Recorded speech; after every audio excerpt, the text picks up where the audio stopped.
Bonsoir à tous qui êtes venus nombreux ce soir ou qui nous rejoignez sur KTO. Bienvenue donc au Bernardin pour cette 4e séance de l'Observatoire de la modernité consacrée à la société liquide. Le cycle de conférences est organisé par Louis Manarange, dont je prends exceptionnellement le relais ce soir, étant, comme lui, historienne et ayant le plaisir d'accueillir un philosophe, donc Marcel Gauchet, et un théologien, le père Augustin Bourg. Alors, cette société liquide, c'est un concept qui a été forgé par le sociologue polonais Zygmunt Bauman pour décrire les transformations des sociétés contemporaines après même la postmodernité. Cette société liquide, son caractère dominant est la fluidité. La vie liquide est emportée dans le flux continu de la mobilité et de la vitesse. Le changement, l'éternelle mutation devient finalement la seule constante et la seule certitude. C'est une société qui est, on l'a vu lors des précédentes séances, celle d'un règne de la consommation, une ère du jetable menacée de péremption. C'est aussi la société qui est marquée par l'affirmation de l'individu contre les communautés héritées. Cette dilution, cette dissolution du lien touche finalement toutes les sphères de l'existence individuelle et bien entendu, au premier degré, le politique. Le politique que nous avions traditionnellement l'habitude de définir comme le souci du commun, le souci de la cité. C'est ce que nous avions vu lors de la première séance consacrée à la question politique articulée à la réflexion sur la société liquide, donc la dernière séance de l'Observatoire qui s'était interrogée justement sur le devenir du politique dans une société liquide affectée par la perte du commun, par la perte de cette finalité commune qui est finalement le sens même de la politique. Alors ce soir, c'est un autre pan de la question que nous allons nous attaquer, c'est un autre pan de la question que nous allons examiner. Finalement, à l'heure de cette société liquide, quelle forme de démocratie peut-on mettre en œuvre pour restaurer du lien, pour pallier justement cette atomisation du lien politique ? Faut-il adapter le modèle démocratique ? Quel lien s'agit-il précisément de restaurer ? À quelles échelles faut-il penser le politique et sous quelle forme ? S'agit-il toujours de la forme de la nation ? Devons-nous réfléchir à d'autres échelles ? Quel est le devenir de l'autorité ? Peut-on se passer d'intermédiaire ? Voilà autant de questions auxquelles nous allons pouvoir réfléchir. Et pour y répondre, nous avons la grande joie d'accueillir ce soir deux spécialistes. D'un côté, le professeur Marcel Gauchet, philosophe et historien dont vous connaissez sans doute les travaux. Ancien directeur de recherche à l'EHESS, le professeur Marcel Gauchet a notamment publié une somme sur l'avènement de la démocratie, dont le dernier volume, Le Nouveau Monde, est paru en 2017. Et nous avons aussi, pour réfléchir à cette question, à nos côtés le père Augustin Bourg, prêtre du diocèse de Paris, enseignant à la faculté Notre-Dame, et qui prépare actuellement une thèse en théologie morale sociale autour de la nation, à partir des travaux du père Gaston Fessard.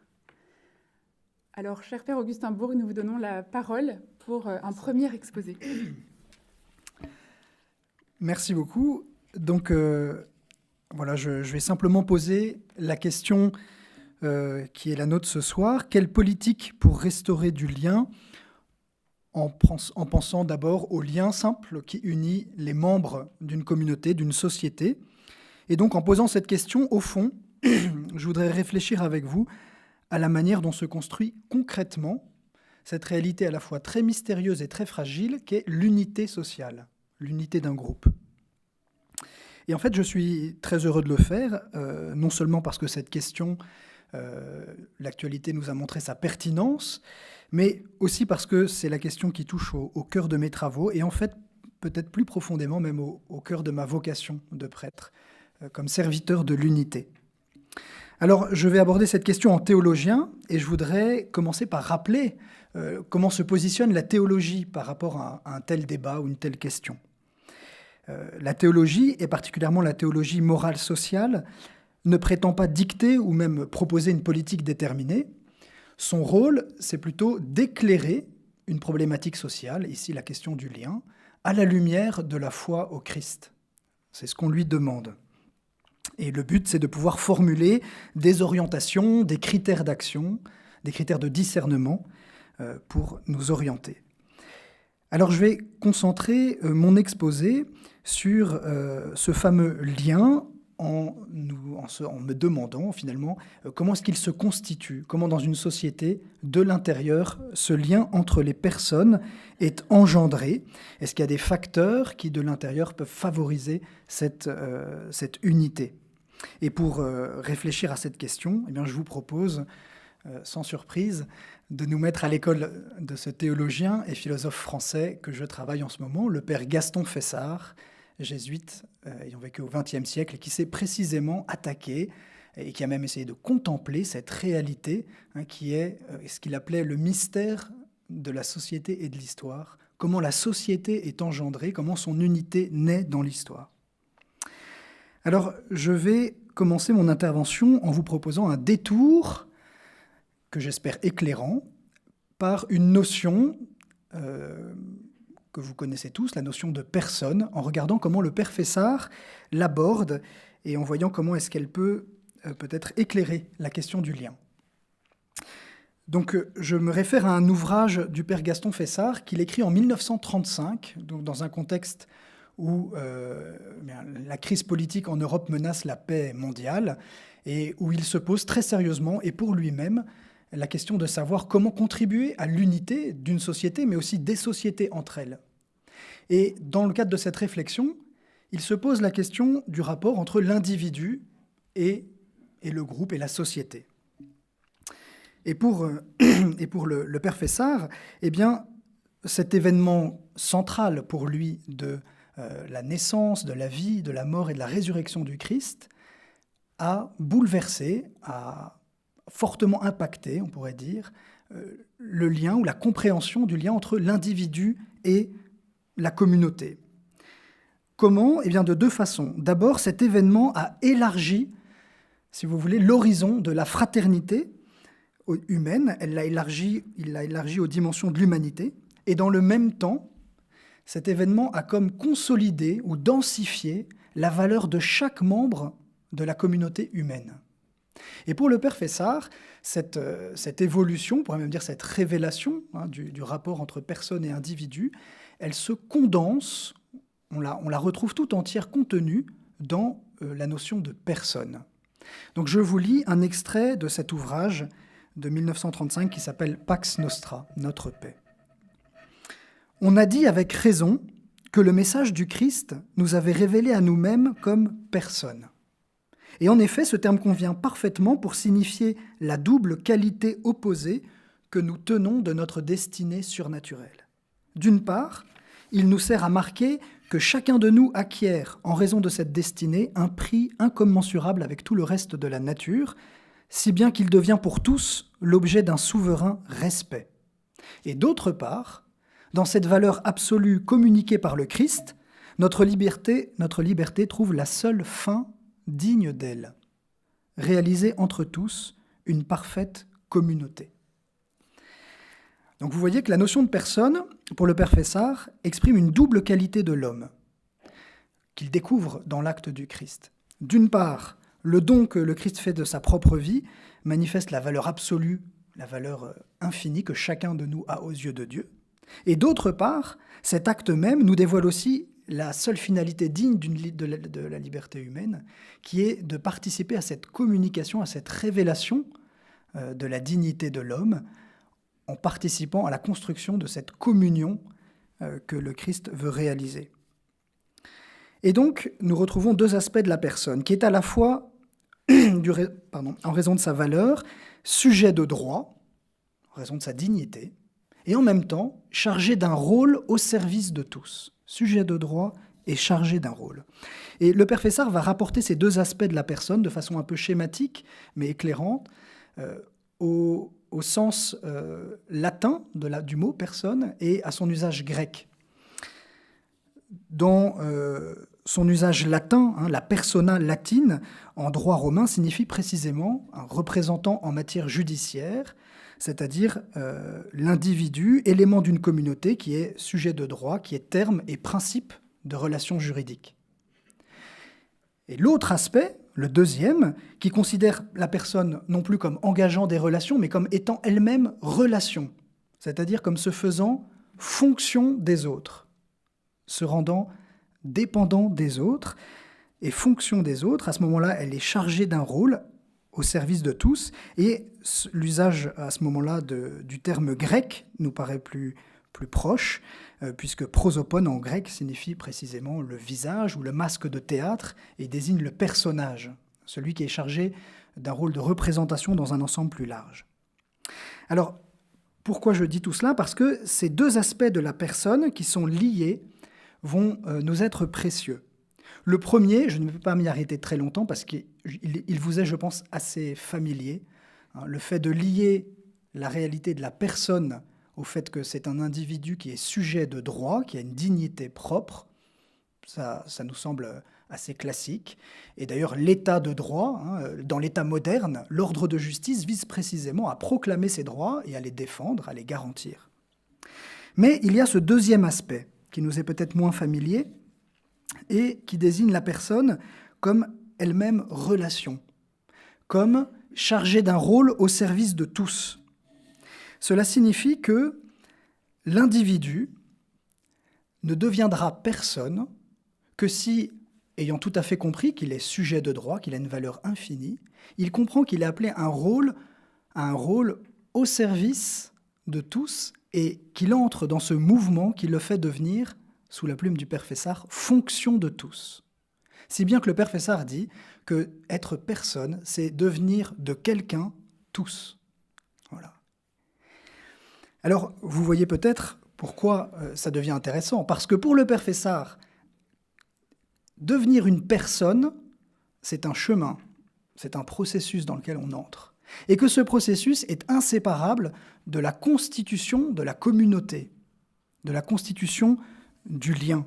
En fait, finalement, on peut dire que la société, ou si vous voulez, les membres de la société, eh bien, cette société, son unité va naître en même temps que l'individu devient une personne. Alors ce mouvement, comment est-ce qu'on peut le décrire ? On peut dire que son début, son minimum, si vous voulez, c'est le fait de sortir de soi pour franchir la distance, si je veux établir le lien, franchir la distance qui me sépare de l'autre, pour entrer dans son passé, rejoindre son point de vue, comprendre sa vision du monde, et par là même comprendre sa vision de la justice, et que ce mouvement peut se prolonger, et est appelé à se prolonger ultimement, jusqu'à renoncer librement, et par amour, à un bien ou à un droit individuel que j'ai, en vue d'un bien plus grand, un bien commun à nous. Voilà. C'est ainsi qu'on peut schématiquement décrire ce mouvement. Et la conséquence, c'est que ce mouvement engendre entre les êtres un lien qui résulte de la communion, le fait que les personnes communient dans ce bien qui est commun et qui est advenu grâce à ce mouvement. Si le premier aspect que j'ai évoqué, sujet de droit, est universel, on comprend bien qu'il est assez théorique, assez abstrait, je peux proclamer ici, là, et ça ne me coûte pas grand-chose, après on verra si je le respecte, mais que tous les hommes ont une égale dignité et que je veux respecter leurs droits. Mais ce second aspect est beaucoup plus concret et incarné. Si je veux me faire fonction, je ne peux pas me faire fonction de tout le monde en général, il faut bien que, d'abord parce que mon énergie et mon temps sont limités, que j'ai un corps, que je suis dans l'espace et le temps, et que je vais donc entrer dans une relation avec ceux qui sont autour de moi, qui sont d'abord ma famille, puis après ceux qui vivent avec moi et autour de moi, et que c'est ainsi que je suis membre d'unités particulières, de communautés, de ma famille, de ma nation, et puis de divers autres types d'associations intermédiaires qu'on pourrait citer. Je vais prendre l'exemple de la famille pour vous montrer comment est-ce que ce mouvement un peu a une réalité concrète. Donc le père Fessard parle de la famille. Pour quelqu'un qui naît, un enfant qui naît dans une famille, c'est une réalité de fait. Voilà. Et il y a cette unité familiale, mais maintenant, pour que cette unité se maintienne, dit le père Fessard, eh bien, il faut que chacun ratifie librement l'ordre de la nature. C'est donc, dit-il, par un sacrifice volontaire de ses membres que va se constituer cette unité supérieure. Père, mère, enfant sont égaux comme personnes, mais ils ne se réalisent comme tels qu'en s'abandonnant réciproquement certains de leurs droits et en acceptant de jouer leur rôle propre en fonction de la famille dont ils font partie. Je vais accepter d'être père, et donc d'éduquer, d'être époux ou d'être mère. Le père Fessard continue, pour donner un exemple concret, mari et femme échangent le droit de disposer de leur corps et de leur cœur, parents et enfants leur devoir d'éducation et d'assistance. Chacun de ces renoncements est une diminution de leur individualité, mais du sacrifice mutuel des individus résulte une unité supérieure qui affermit les bases de la vie personnelle de ses membres et laisse à chacun l'élan dont il a besoin pour se dépasser toujours plus. Dans cet exemple, vous voyez que le père Fessard commence par affirmer que tous, quel que soit leur âge dans la famille, ont une égale dignité. Mais que, finalement, l'unité familiale va prendre dans la mesure où chacun entre dans ce mouvement par lequel il renonce à une part très concrète de son individualité en vue d'un bien auquel il participe, d'un bien plus grand qui est commun à la famille. Et il s'agit de réalités très concrètes. Je pense que pour les parents qui ont des jeunes enfants, c'est très concret cette réalité du renoncement à certains loisirs, à du temps, voilà. Alors, je voudrais résumer avant de voir quelles conclusions on peut en tirer, résumer ce mouvement en reprenant quelques-uns des termes que j'ai cités. Je l'ai caractérisé comme un libre renoncement par amour à un bien individuel en vue d'un bien supérieur. Et chaque terme a son importance. Je veux insister sur le fait qu'il est libre.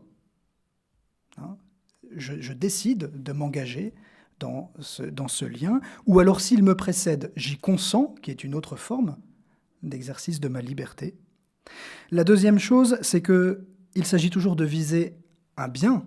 Ce n'est pas une attitude mortifère ou morbide. Alors, il faut pouvoir percevoir qu'il existe ce bien commun, qu'il existe ce bien supérieur auquel je peux participer. Et quand je veux signifier par amour, je ne veux pas dire qu'il y a d'abord des questions de sentiment, mais que je vise effectivement le bien et le service de la liberté de quelqu'un, et c'est ça, aimer. Et je veux aussi le distinguer d'un pur calcul. Parce qu'en fait, la communion que je vise ne se réalisera que si les autres aussi entrent dans ce mouvement et dans la même mesure. Et ça, je ne le maîtrise pas. Aussi, ce mouvement de personnalisation porte vraiment le sceau de la gratuité. Alors maintenant, quel lien entretiennent ces deux aspects ? Finalement, je ne me découvre moi-même sujet de droit que parce que j'appartiens à un tissu de relations sociales qui me précède. C'est dans ma famille, grâce au comportement des autres, que je me découvre objet de respect, d'un souverain respect. Et c'est dans ma nation que je me découvre aussi sujet de droit, au sens le plus strict du terme. Donc je vois bien que je le découvre grâce à ces groupes qui me précèdent. Mais dans l'autre sens, ayant conscience des droits qui sont les miens, je ne vais devenir vraiment personne qu'en devenant personne pour quelqu'un et en renonçant, en entrant dans ce mouvement de renoncement. Donc il y a quelque chose de paradoxal que je voulais souligner. Alors je voudrais tirer 3 enseignements pour notre réflexion, à partir de ce détour par la réflexion du père Fessard sur ce qu'est la personne. Premier enseignement, c'est qu'il y a un lien intrinsèque entre le devenir personnel et la constitution concrète de la communion entre les hommes. Ça signifie que la société n'est pas simplement l'instrument de ma propre croissance. La société n'est pas simplement le milieu qui va me permettre, moi, comme individu, de parvenir à mon achèvement. En fait, la société elle-même ne pourra subsister et son unité ne pourra s'affermir que dans la mesure où chacun de ses membres décide de se faire moyen du bien des autres. Là, il y a un renversement important. Et vous voyez peut-être l'écart avec ce qu'on appelle le développement personnel, qui n'est simplement, qui est la quête du bien-être, qui est la quête de mon épanouissement personnel. Et dans cette quête, le lien social est une simple variable d'ajustement. J'entre dans les relations, j'arrête des relations, simplement parce que je poursuis ce bien-être. Vous voyez l'écart. Deuxième enseignement, cette réflexion nous permet de resituer à leur juste place les rapports de droit. Un ordre de justice, en fait, ne suffit pas à constituer la communion entre les hommes. Affirmer que la personne et que toute personne est sujet de droit, instaurer un ordre de justice qui constitue un référent légal objectif, et même défendre cet ordre par la force éventuellement, c'est indispensable pour la reconnaissance des droits de chacun, mais ça ne suffit pas à former une communion, à constituer une communion. Je vous cite cette phrase très suggestive du père Fessard, qui a réfléchi beaucoup à l'ordre de justice et qui, au terme de sa réflexion, dit « Mais mon vœu n'est-il point de faire plus, d'aider dans la mesure de mes moyens à organiser mieux qu'une humanité de marchands honnêtes et de propriétaires en paix derrière leurs murailles. » Il ne suffit donc pas de la justice. Est-ce que je veux plus qu'une société de marchands honnêtes, d'individus qui engagent des rapports contractuels dans le respect du droit ? Et bien, qu'est-ce qu'il manque pour constituer une communion ? Il manque en fait la gratuité. Il manque l'élan de la gratuité qui va s'incarner précisément dans ce renoncement à une part concrète de mon individualité. Et si nous faisons des rapports de droit et de devoir, le sommet, l'achèvement du lien social, en fait, nous empêchons ce mouvement le mouvement de la genèse, de l'unité sociale, et nous protégeons simplement notre égoïsme derrière le droit. Je crois qu'aujourd'hui, la volonté de régir, nous le voyons bien, tous les rapports humains par le droit, de même que la quête perpétuelle et illimitée de droits individuels toujours plus élargis, sont les symptômes d'une compréhension de la personne humaine qui est amputée, qui est tronquée, qui est simplement l'individu sujet de droit, cet individu qui a été privé de sa finalité propre, qui est la communion. Troisième enseignement, c'est que entrer dans ce chemin de personnalisation, c'est une option personnelle, mais en fait c'est aussi une option de société. Que ce soit une option personnelle, j'espère l'avoir un peu fait comprendre, mais on pourra y réfléchir ensemble, vous pourrez poser des questions, mais c'est aussi une option de société. Et je voudrais citer cette intervention d'Alexandre Solzhenitsyn quand il vient à Harvard en 1978 et qu'il donne son diagnostic de la société libérale occidentale. Je le cite. Donc il nous dit « L'indépendance de l'individu à l'égard des nombreuses formes de pression étatique a été garantie. La majorité des gens ont bénéficié du bien-être à un niveau que leurs pères et leurs grands-pères n'auraient jamais imaginé. Il est devenu possible d'élever des jeunes gens selon ces idéaux, de les préparer, de les appeler à l'épanouissement physique, au bonheur, au loisir, à la possession de biens matériels, à l'argent, à une liberté quasi illimitée dans le choix des plaisirs. Pourquoi devrions-nous renoncer à tout cela ? Pourquoi ? En vue de quoi ? Au nom de quoi devrait-on risquer sa précieuse existence pour défendre le bien commun ?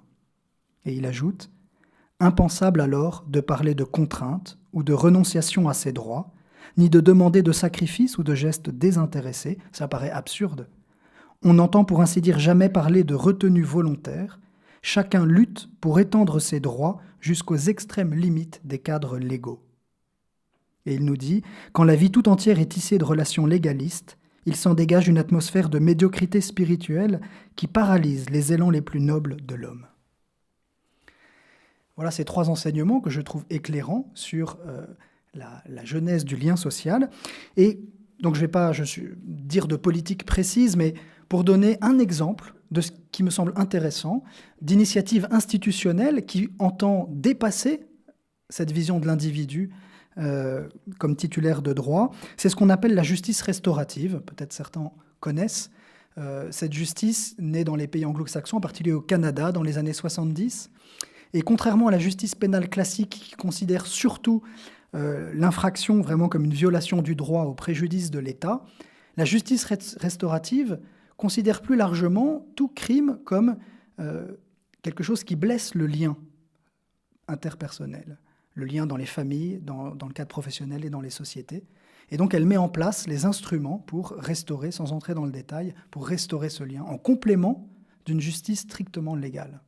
Voilà. Et je pense qu'on a là un bel exemple. Ça se fait sur la base du volontariat, toujours, libre renoncement. Mais je crois que l'essentiel, c'est de comprendre que finalement, ce qui est au cœur, la force interne de cohésion des sociétés, eh bien, c'est la charité. Voilà, merci. Bien, merci beaucoup. Nous écoutons maintenant le professeur Marcel Gaucher pour compléter ses réflexions. Merci. Mon propos sera de bien moindre portée philosophique ou théologique que le propos du père Augustin Bourg, mais je crois qu'il le complète fort bien. Il s'articule avec lui au sens où je voudrais questionner la conjoncture historique dans laquelle la problématique fondamentale qu'il a posée s'inscrit, avec les difficultés très nouvelles, je crois, que notre situation, sur tous les plans, y compris spirituel, impose à la réflexion sur ce qui fait lien dans l'ordre social. Ma première observation sera pour interroger cette notion très parlante, très communément admise, de société liquide.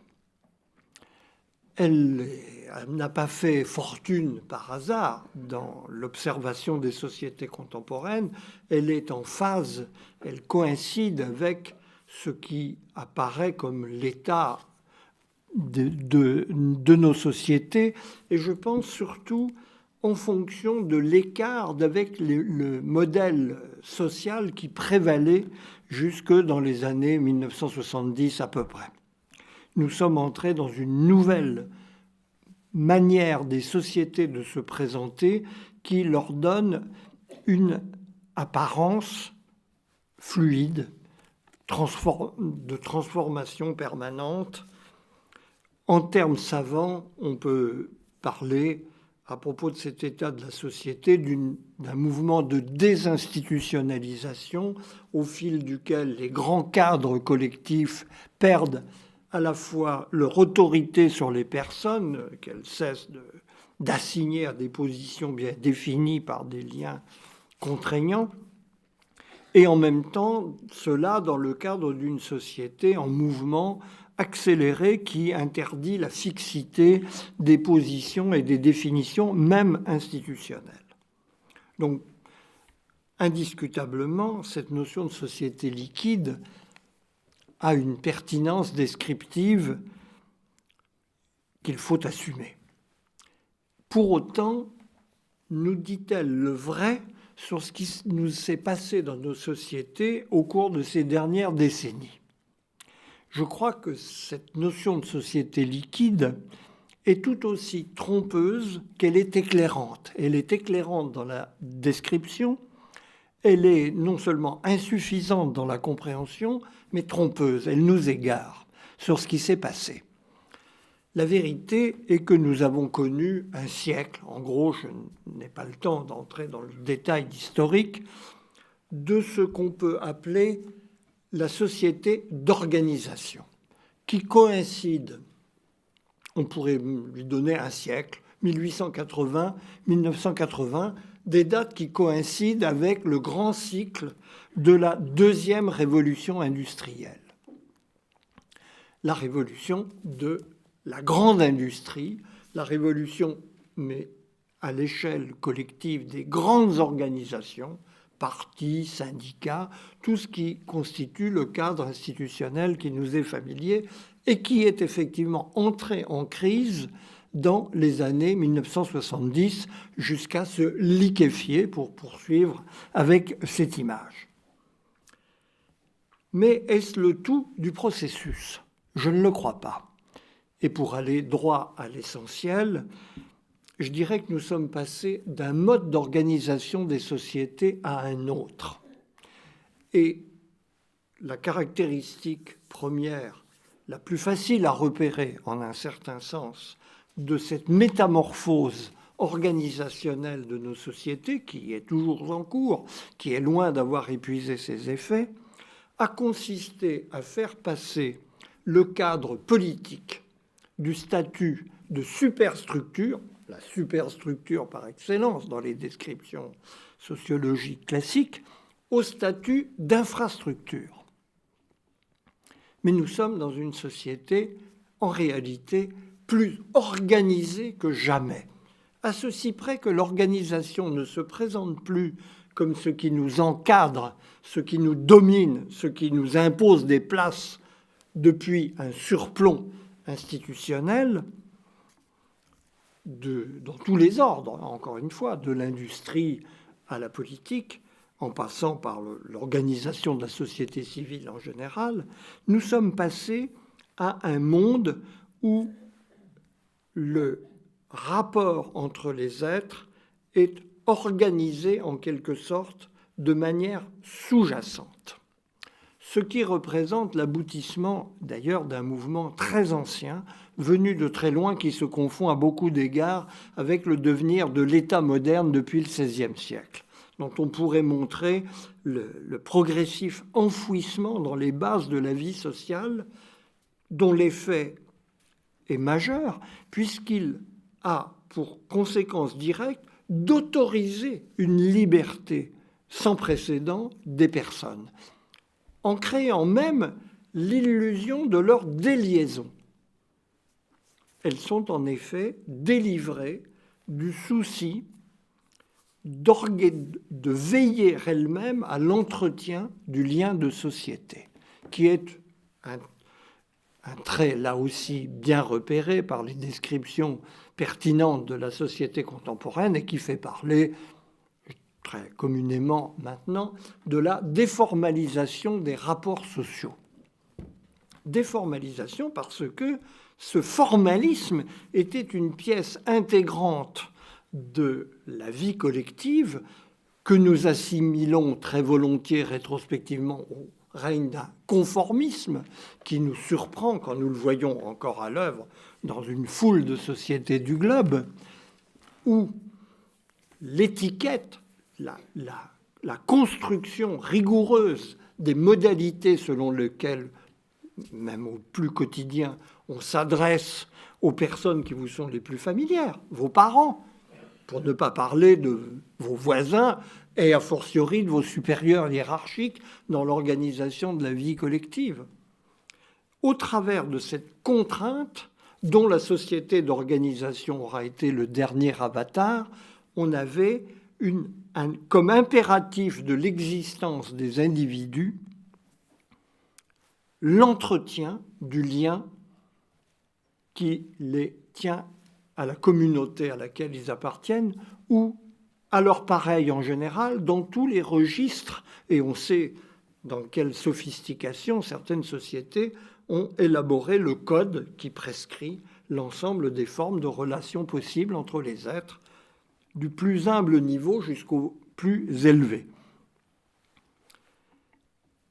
Nous autres sommes devenus apparemment des espèces d'êtres naturels, spontanés, pour ne pas dire anarchiques au sens premier du mot, puisque l'idée fondamentale, pourrait-on dire, de la vie sociale aujourd'hui est la liberté des individus de créer le lien avec leurs pareils selon leur propre volonté.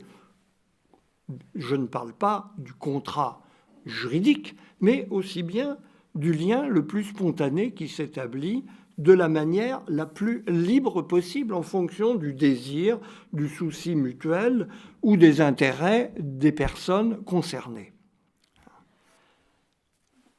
Qu'il s'agisse de la famille ou qu'il s'agisse de la vie sociale en général, ou au contraire, pour nous, la distance aux formes et aux rites et aux contraintes de code entre les êtres est la condition de l'authenticité, devenue la valeur cardinale de ce monde d'individus. Mais c'est oublier en route, en s'en tenant à cette surface, le rôle constitutif que prend une organisation collective devenue de plus en plus rigoureuse dans le maillage souterrain de tout ce qui permet ces relations d'apparence libre. Et il faut observer à propos de ce fameux mouvement de changement perpétuel, le changement perpétuel, image parlante là encore, mais nous trompe. Changement dans quelle direction ? Changement pour aller où ? Est-ce changement pour changer ? Ça, c'est la critique facile qu'on a résumée dans cette notion qui n'est pas entièrement fausse d'ailleurs, parce qu'elle correspond à bien des aspects de la vie collective d'aujourd'hui, qui est le bougisme. Puisque, effectivement, le désir de changement est devenu incoercible dans toutes les sphères de la vie collective, et sa destination, précisément, n'est pas toujours claire. Mais en réalité, à l'échelle macro de l'observation de la vie collective en général, ce changement va toujours dans le même sens, qui est de resserrer les mailles du filet normatif qui réunit les êtres et définit l'espace de leur coexistence. Et là, nous ne sommes plus dans le liquide, mais dans le solide. Ce solide pouvant être en mouvement, mais n'en ayant pas moins une capacité de nous tenir ensemble dont aucune société du passé n'a offert l'équivalent, et ce, sur tous les plans.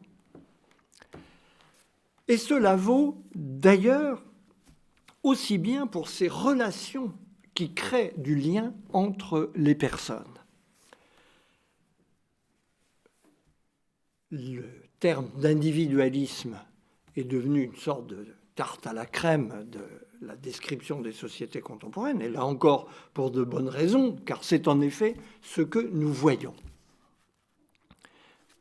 Mais individualisme veut-il dire, une fois qu'on a écarté bien entendu la stricte acception psychologique ou morale qui en fait tout simplement un égocentrisme, ce n'est pas de ça qu'il s'agit, quand on parle d'individualisme, on parle du droit reconnu dans la société à chaque individu d'agir selon ses motifs propres et sa liberté, y compris dans les modalités du lien qu'il tisse ou non avec les autres. Ce qui se traduit aujourd'hui matériellement et techniquement dans cette forme idéale, pour ainsi dire, de la société dans l'imaginaire créé par la technique, qui est le réseau. Le réseau, c'est effectivement l'absolue liberté de définir les modalités ou l'absence de modalités de vos rapports avec vos pareils. Avec cette réserve que le réseau vous donne, y compris lorsque vous ne l'utilisez pas, la certitude de pouvoir vous lier. Nous n'avons donc pas affaire, dans une société d'individus, à une société atomisée, un autre de ces termes qu'on entend souvent et qui est radicalement trompeur. Nous avons affaire à une société dont les atomes sont libres de se lier comme ils l'entendent, ce qui est tout à fait différent. Jamais il n'y a eu à la disposition de chacun de nous autant de liens possibles dans notre société, dans une société qui existait. Chacun de nous est lié à un nombre, sans y penser, incomparablement plus grand d'interlocuteurs de toute nature que chacun de nos ancêtres, fussent-ils les plus sociables et les plus répandus, comme on disait dans un langage dépassé. Quand on parle donc d'individualisation de la société, il ne faut pas oublier la contrepartie, qui est tout aussi importante, qui est la socialisation de ces individus individualisés. Les deux se tiennent. Quand nous parlons donc d'une crise du lien de société, sachons bien de quoi nous parlons. Non pas de l'absence de lien, ou certes des situations de solitude, des situations d'isolement volontaire existent en grand nombre, mais elles ne sont pas la vérité de la condition individuelle contemporaine, qui est bien plus à l'opposé une situation de consommation de liens, qui obéit aux règles de la consommation, par exemple, leur caractère éphémère. Mais c'est autre chose. C'est la liberté de définir les modalités d'un lien qui vous était imposé de l'extérieur et par en haut, et que vous ne choisissiez pas. Autrement dit, la question n'est pas celle du lien comme tel, qui serait en péril ou en disparition, c'est celle de la nature des liens qui sont valorisés dans une société. On avait affaire à des liens forts, prédéfinis et contraignants.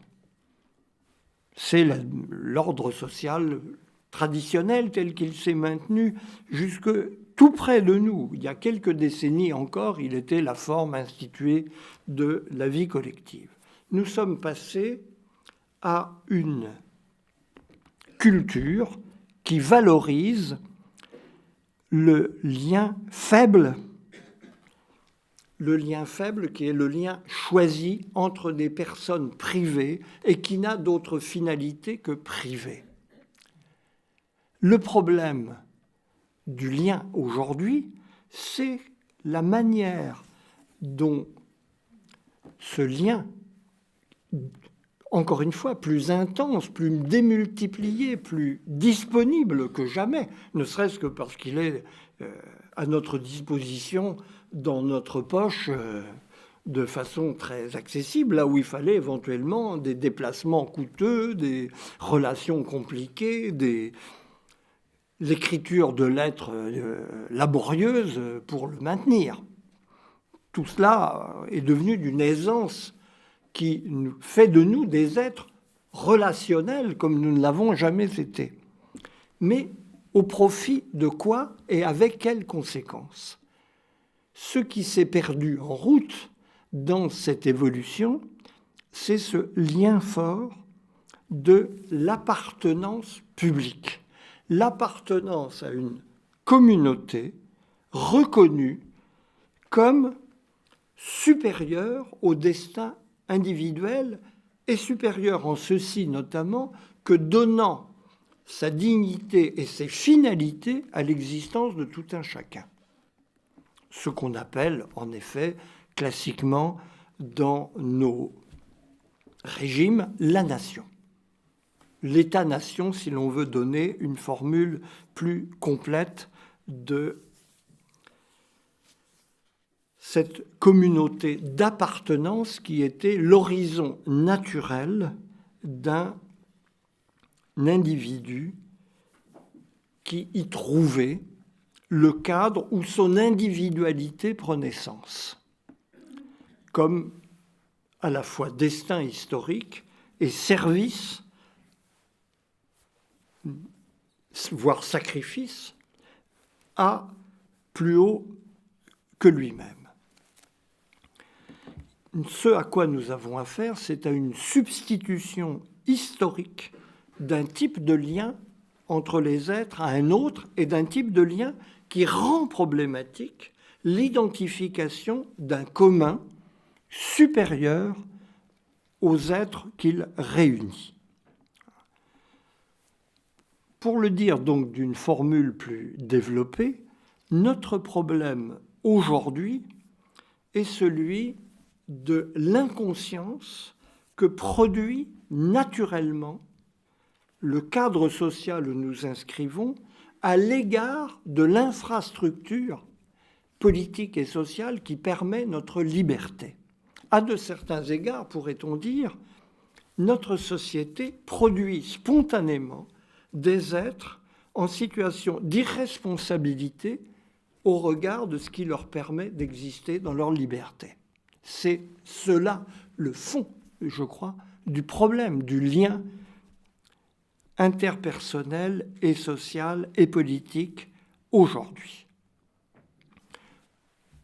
La conséquence en étant que cette inconscience d'être en société finit par engendrer, par un effet naturel et facile à comprendre, la mise en question de cette infrastructure même, dont le symptôme le plus simple, le plus quotidien, nous sommes en plein dedans, est tout simplement l'incompréhension de l'obligation fiscale. Car en effet, ce qui coûte très cher dans notre société, c'est l'infrastructure qui produit notre liberté. Mais sommes-nous prêts à payer pour cette infrastructure?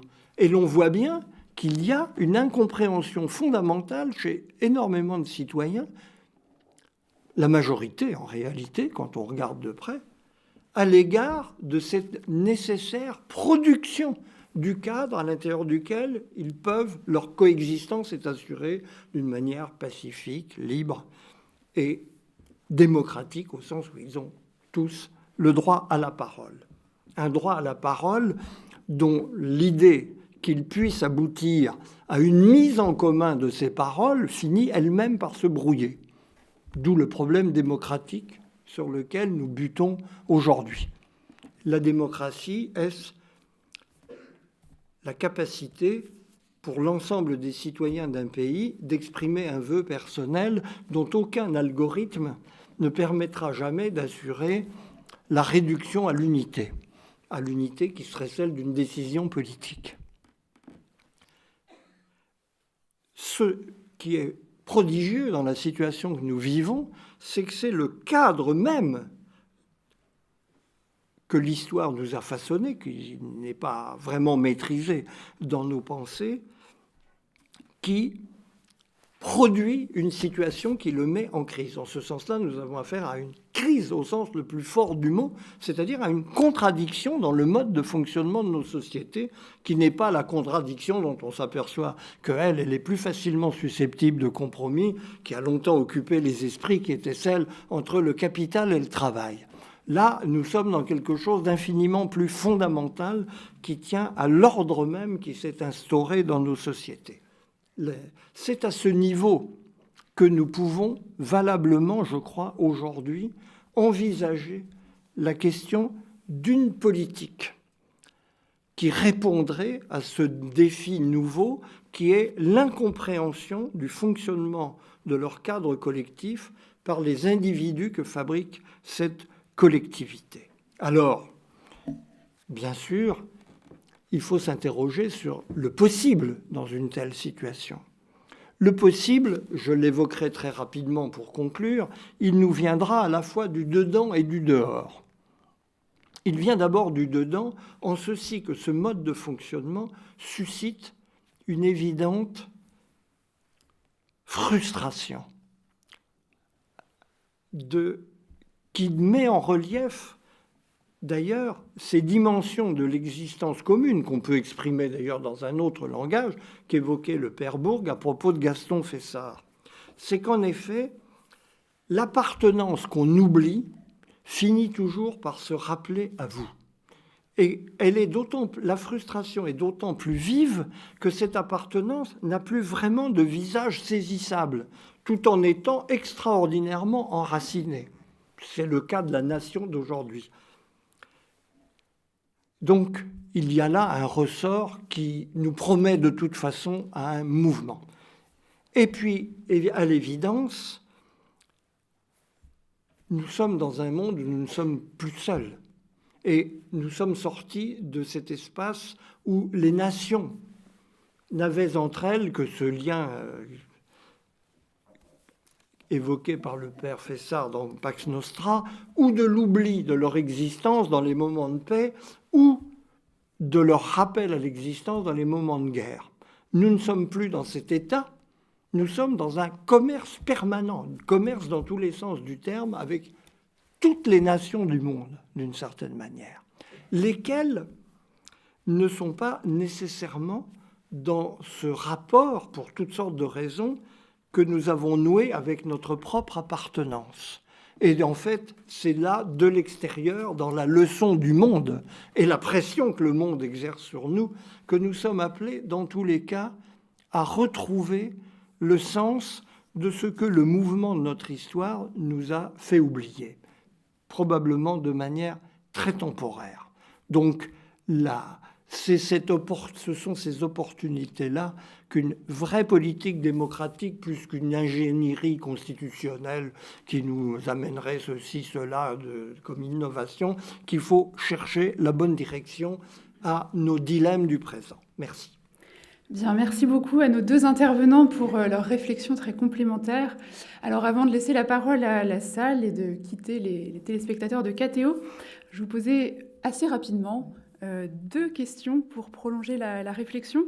Alors, vous l'avez évoqué, Marcel Gauchet, à la fin de votre intervention, cette question finalement des changements d'échelle pour penser le politique, puisque évidemment nous sommes dans un monde dans lequel le cadre de l'État-nation, qui avait été le nôtre depuis le 19e siècle et même un petit peu avant, enfin qui s'était généralisé en tout cas à partir du 19e siècle, semble se désagréger.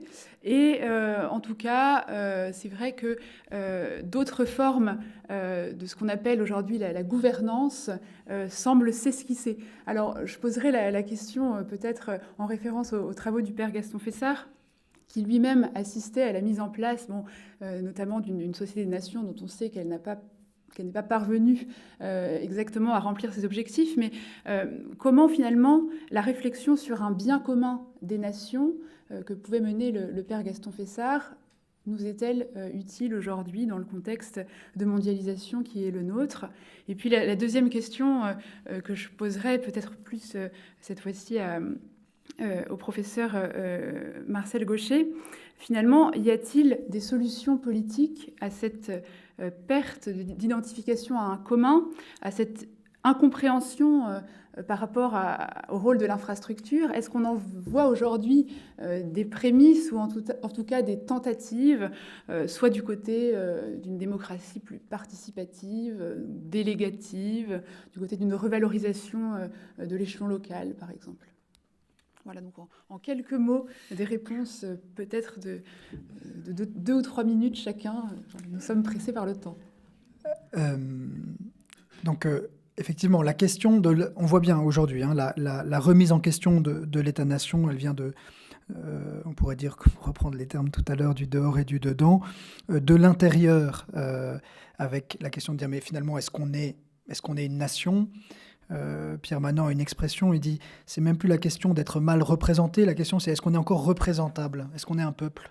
Voilà, une espèce d'angoisse vertigineuse. C'est-à-dire, mais finalement, est-ce qu'on est représentable ? Et de l'extérieur, c'est tous les défis qui dépassent l'échelle de l'État-nation, toutes les crises, on peut parler de crises migratoires, écologiques, commerciales, donc tous ces défis qui dépassent clairement l'échelle de l'État-nation, avec en plus l'avènement de puissances économiques et donc politiques qui peuvent concurrencer les États. Je pense évidemment à des groupes, à des multinationales qui ont une influence ou un pouvoir réel, un pouvoir politique qui fait jeu égal avec les États-nations. En fait, je rebondis sur le mot que vous avez utilisé, qui est la question de la gouvernance. C'est vraiment un mot très, très plat, très passe-partout. Enfin, je veux dire, on peut parler de gouvernance, on l'emploie pour parler d'un pays, d'une nation, d'une entreprise, voilà. Qu'est-ce que ça veut dire, la gouvernance ? En fait, derrière la question du politique, on sent bien qu'il y a la question de décision qui engage vraiment la question du sens et de la finalité. C'est de façon traditionnelle. Donc, la tentation, c'est effectivement de dire que le politique se ramène à une gouvernance, c'est-à-dire que pour faire un gouvernement, il faut juste des experts, en oubliant qu'au contraire, un gouvernement, c'est le lieu où on va prendre des décisions politiques qui engagent finalement la question de l'avenir, du sens en particulier, de ce qu'on fait ensemble, de pourquoi on vit, quel est le but de la vie humaine. Voilà. Et que ça, c'est irréductible à une gouvernance au sens du pilotage économique ou voilà. Alors la grande question, c'est de savoir si on fait... Bon, très bien, si la nation n'est pas adéquate, qu'est-ce qui la remplace ? En général, personne n'a de réponse. Il y a le silence à ce moment-là. Personne n'a de proposition. Moi, je crois que une piste saine, c'est effectivement de penser à la responsabilisation des nations comme personnalité morale. Et voilà, on peut penser aux accords de Paris qui ont malheureusement pris du plomb dans l'aile, mais où on avait cet embryon de responsabilisation des nations en disant, voilà, est-ce que chacun peut dire à quoi il s'engage, ayant conscience de ce qui est en jeu? Je pense que c'est ça la façon d'en sortir par le haut, plutôt que d'un espèce d'état mondial dont on voit très très mal comment il fonctionnerait.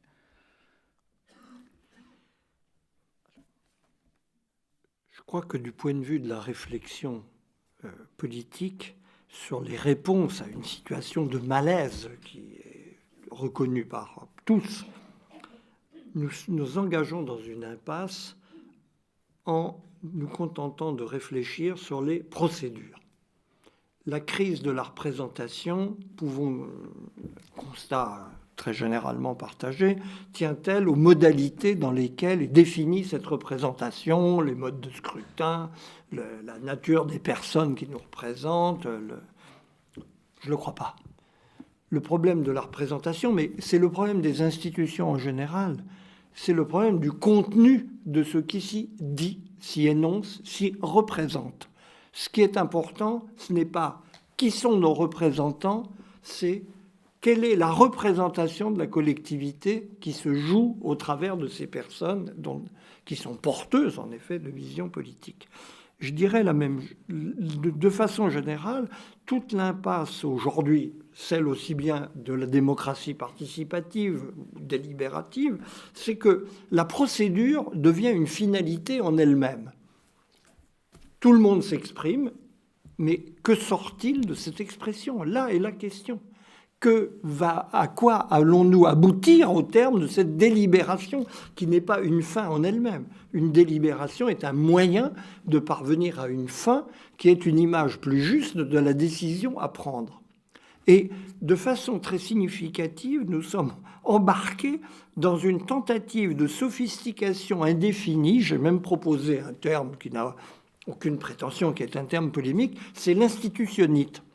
Nous sommes gangrénés par le besoin de trouver des modalités, des formes qui laissent en route la question du contenu. S'il y a aujourd'hui un problème de la représentation, c'est parce que les problèmes de fond qui se posent à notre société ne sont pas représentés dans la sphère publique au sens discursif, cognitif, au sens d'une image de la situation problématique dans laquelle sont nos sociétés, qui correspondrait aux sentiments des citoyens. La discordance est intellectuelle, elle est liée à un effort de réflexion et pas aux procédures qu'on peut multiplier sans déboucher jamais sur une meilleure appréhension intellectuelle de la situation qui est la nôtre. Et je crois que c'est de ce côté-là qu'il faut chercher. La réponse est en fait d'un classicisme désarmant. C'est moins la complexification de nos dispositifs institutionnels qu'il faut chercher que notre propre effort de réflexion collectif. C'est de ce côté-là que se situe le problème, et c'est de là que viendra, ou ne viendra pas, la solution. Bien, merci beaucoup à notre théologien et notre philosophe pour la manière dont ils ont pu poser les questions et y répondre. Merci beaucoup à tous nos auditeurs. Nous vous donnons rendez-vous le 11 mars prochain pour un débat consacré cette fois-ci aux soins. Peut-on recréer du lien par le soin? Avec, pour répondre à cette question, Laetitia Calmen, professeure de théologie à l'école cathédrale.